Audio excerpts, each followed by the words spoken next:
Donc, quand on se retrouve dans cette suspension, on est dans deux cas de figure. Si c'est des manquements graves à ses obligations professionnelles, c'est toujours pas bon pour lui. Parce qu'il peut jusqu'à être radié de la fonction publique, radié d'abord de la magistrature, radié de la fonction publique. C'est le minimum qu'il peut avoir à la fin de ça. Ou encore, il peut être poursuivi au pénal et aller en prison. Vous voyez ce qu'on a fait aux Black Boys et les autres. Prendre tous les biens qui se sont constitués dans la petite période de transition là. On récupère tout, on le fout en prison. C'est là où on va voir l'obangam de nous autres. Parce que cet obangam, on commence déjà à le voir se diluer sur les réseaux sociaux par les gens qui commencent maintenant à être d'accusation à celui qui était devenu comme leur Dieu hier. Oh, le pouvoir est chez vous, Wellington. À nous de protéger le pouvoir. Tu veux même tousser un peu pour dire que non, ce que le président a fait n'est pas bien. On vient, tout le monde tombe sur toi. Oh, tu es un indigne enfant du Wellington. Comment tu peux mettre à mal le pouvoir du président?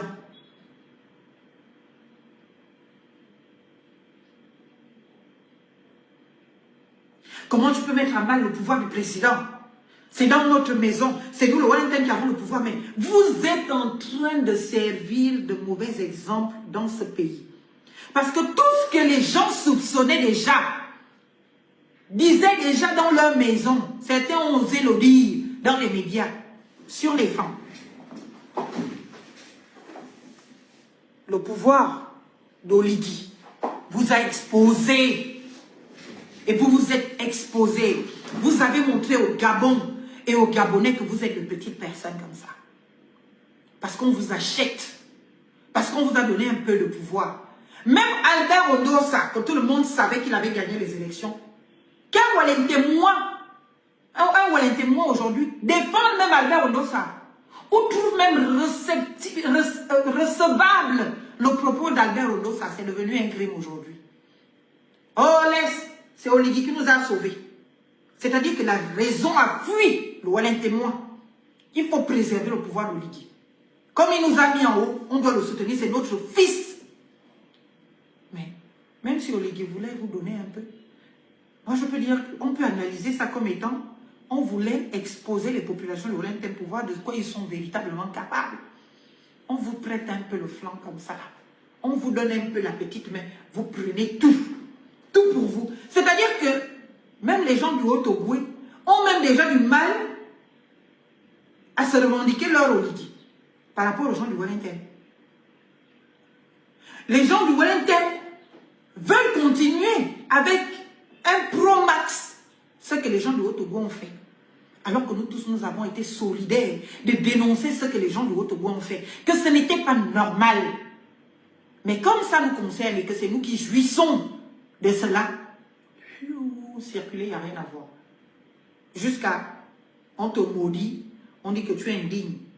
Quand tu dis aux gens que dans ces considérations ethniques de la République, il faut revenir aux valeurs fondamentales, il faut enseigner la République aux gens, il faut enseigner ce que sont les responsabilités étatiques, ce que c'est être au service de l'intérêt général aux gens.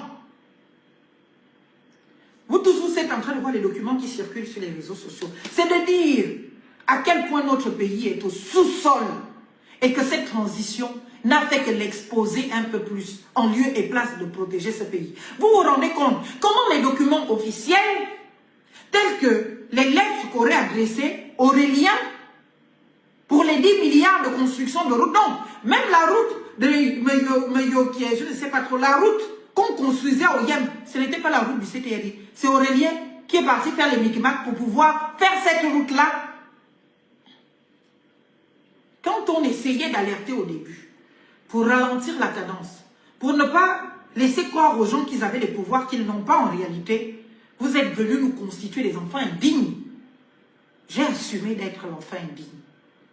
Mais moi, ça me fait mal aujourd'hui. Parce que malheureusement, quand les bling-bling finissent, la partie la plus intéressante, la familiale, c'est quand on est déjà dans une difficulté. Donc, quand on est dans une difficulté, c'est là où on voit les vrais parents. Tous ceux qui chantaient, oh là, c'est Aurélien, qui mettait même Aurélien là. C'est-à-dire que même le ministre de tutelle n'avait même pas le pouvoir. Il est qui? Tout le monde veut voir Aurélien. Tout le monde veut parler à Aurélien. Tout le monde prête des choses à Aurélien. On a commencé par le ridiculiser en disant qu'il a fait des déclarations d'augmentation de primes alors que ce n'est pas légal, c'est pas ceci. On est passé par là parce qu'il prenait la tête de tout le monde. Il faut le dire. Au lieu que les parents soient là, c'est le rôle des parents, pour dire à Aurélien que papa, fais un peu la cadence et un peu doucement. Vous étiez en train de l'encourager. Je ne dis pas qu'il est coupable. Je ne sais pas ce qui lui est reproché. Je ne sais pas ce qui se passe. Nous tous, on sait juste qu'il est suspendu. C'est pour cela que je vous explique ce qu'est la suspension de quelqu'un, d'un agent public et à ce niveau de responsabilité. On ne suspend un agent public à ce niveau de responsabilité que pour deux raisons. La première, c'est que l'agent public a manqué gravement à ses obligations professionnelles, ce qui peut donner lieu à des sanctions disciplinaires, même si la suspension en elle-même n'est pas une sanction disciplinaire, c'est une mesure conservatoire, en attendant de mener des enquêtes, de procéder à la manifestation de la vérité, de la situation qui a mené à la suspension, pour ne pas que l'agent public en question soit lui-même au cœur de l'administration, peut-être pour se sauver ou pour manipuler les informations en sa faveur pour se protéger. Donc, on l'écarte de l'administration. On lui dit, tu vas rester à la maison, hein? Tu restes au temps, tu restes disponible. Si on t'appelle le matin, le jour, la nuit, quand on a besoin de toi, tu viens. Mais pour l'instant, tu es dehors. Tu n'as même pas le temps de faire tes bagages ou de quoi que ce soit. Tu restes dehors, tu laisses tout dans ton bureau en l'état. On vient, on rentre dans ton bureau, on prend, on vérifie tout. Et toute preuve qu'on va recueillir dans ce cadre-là va donner lieu à des poursuites judiciaires. D'abord des disciplinaires pour ceux qui relèvent des manquements aux obligations professionnelles ou manquements à la déontologie de la fonction publique, parce qu'il y en a une. On peut procéder à des constatations d'infraction. Et quand on finit ça, soit la personne est présentée devant le juge, poursuivie en justice, demain vous allez vous réveiller, vous pouvez vous réveiller en tant que tel et déjà en prison. Comment ça? Celui qui était tout puissant hier, vous allez vous rendre compte que l'argent qu'il utilisait pour vous faire plaisir, c'est un argent qu'il prenait dans des circuits qui ne sont pas autorisés par rapport à sa qualité professionnelle. Mais vous, au lieu d'éduquer vos enfants, au lieu d'amener vos enfants à être fidèles à leur poste, à respecter les prérogatives strictement limitées à ce poste-là, vous les avez encouragés. J'avais fait un live ici pour dire à Sylvia Bongo que si son fils Noureddine, que nous avons vu dans la condition dans laquelle il était, est-ce que tu réalises? C'était sa faute. Parce qu'il lui revenait en tant que mère de dire à son enfant que non, mon fils, tu n'as pas le droit de faire ça. Non, mon fils, tu ne peux pas faire ça. Non, mon fils, tu ne peux pas commettre tel acte. Non, mon fils, tu ne peux pas commettre tel autre acte. Reste tranquille, ne fais pas ci, ne fais pas ça. Laisse le pouvoir au pouvoir. Tu n'as aucune qualité à te revendiquer d'un certain nombre de pouvoirs. Ce n'est pas toi qui nomme les ministres, ce n'est pas toi qui dénomme, ce n'est pas toi qui reste à ta place. Prends le texte de loi, décret ou machin, qui fonde ton poste, lis-le. Limite-toi à tes prérogatives. Ne va pas au-delà. Si les Gabonais viennent te voir pour dire « Ah, il y a Aurélien, s'il te plaît, trouve-nous du travail, s'il te plaît. On veut être solidaire à l'activité du chef de l'État. Donne-nous de l'argent. Comme ça, on va soutenir le chef de l'État. » Explique à ces Gabonais que, au-delà de ta bonne volonté à le faire, il y a des limites. Voilà ton travail. Et les compétences relatives à ton travail se limitent à ça. Ça ne va pas au-delà, ça ne va pas en deçà. C'est ça. Donc, tu n'as pas la compétence de trouver du boulot aux gens. Tu n'as pas la compétence de donner l'argent aux gens. Tu n'as pas. C'est cette précarisation de notre administration publique, de par la constitution d'esclaves dans la République gabonaise, en lieu et place de citoyens, que nous avons combattu sous les beaux mots et que nous sommes en train d'entretenir. Mais moi, je vais vous dire quelque chose de simple.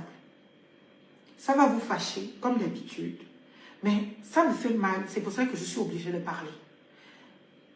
Eh bien, le président de la transition du Clotaire Oligui-Nguema ne pourra jamais sauver qui que ce soit d'autre, en lieu et place de lui-même. Que vous soyez son fils, son fils, je ne dirais peut-être pas, son frère, sa sœur, que les Blancs appellent, je veux même aller plus loin, son demi-frère, sa demi-sœur, ou son demi-neveu, ou sa demi-nièce, il ne va pas vous sauver. Et lui-même se condamne. S'il doit avoir à faire un choix entre se sauver lui et vous sauver vous, il va se sauver lui. Et personne ne pourra le lui reprocher. Et c'est tout à fait normal.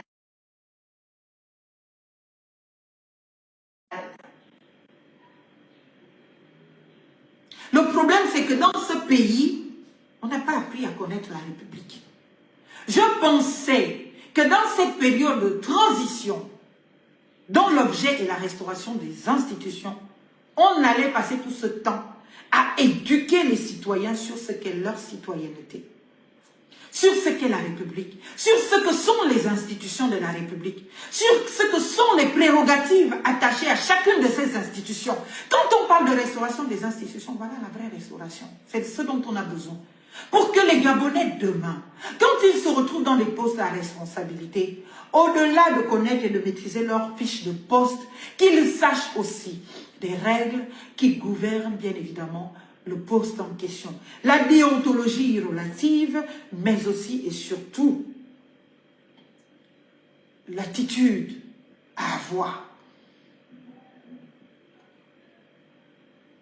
On ne devient pas directeur d'une administration publique pour se constituer leader politique, pour dire que maintenant, comme je suis, le président m'a nommé.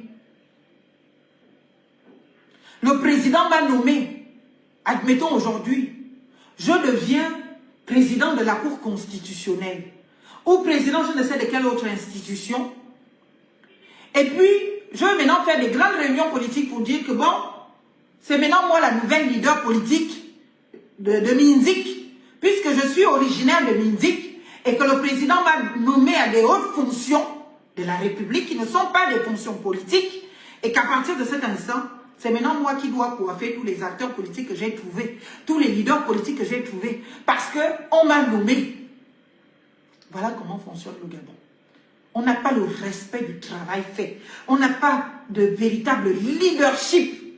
On est leader que parce que tout de suite, on a une position qui nous permet de donner du travail aux gens et de donner de l'argent aux gens. Dès l'instant où on perd ce pouvoir, on devient un citoyen lambda. On n'est plus personne. Et celui qui accède à ce pouvoir devient le nouveau leader. Comment voulez-vous que nos enfants aient des référentiels, compétences, valeurs, dignité? Si tant est que nous n'arrivons même pas à les constituer parce qu'on constitue quelqu'un de leader, parce qu'il a de l'argent, de par ses avoirs. Et parfois, les avoirs dont nous sommes convaincus de la provenance illicite, de la provenance irrégulière. Parce que je ne vois pas un agent public, sachant la masse salariale de notre administration publique, je veux dire la grille salariale, qui peut avoir à entretenir femme-enfant, qui peut avoir à entretenir maîtresse, qui peut avoir à entretenir père, mère, oncle, tante, neveu, nièce, cousine, et qui va encore avoir l'argent pour venir donner à qui veut. Cet argent, il le sort. Ce sont des comportements comme ça qui encouragent la corruption, les concussions.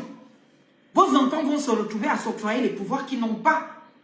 Et quand ils seront dans la merde demain, vous serez face à les soutenir. Seuls à les soutenir face à leurs problèmes. Mais tous ceux qui venaient profiter de la position de votre enfant ne seront plus là. Il faut te taire. Tu combats tes propres parents. Je me suis tue. J'ai arrêté de parler. J'ai dit faites. Faites. Je ne parle que vraiment quand c'était trop grave et que ça concerne la République. Mais venir faire alerter pour dire que c'est mon père, c'est ma mère ou quoi, j'ai arrêté de faire ça.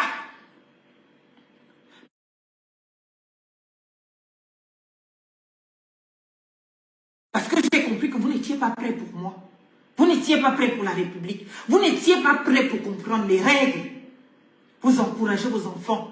Autant on va condamner le père ou la mère qui encourage son enfant à aller faire la prostitution de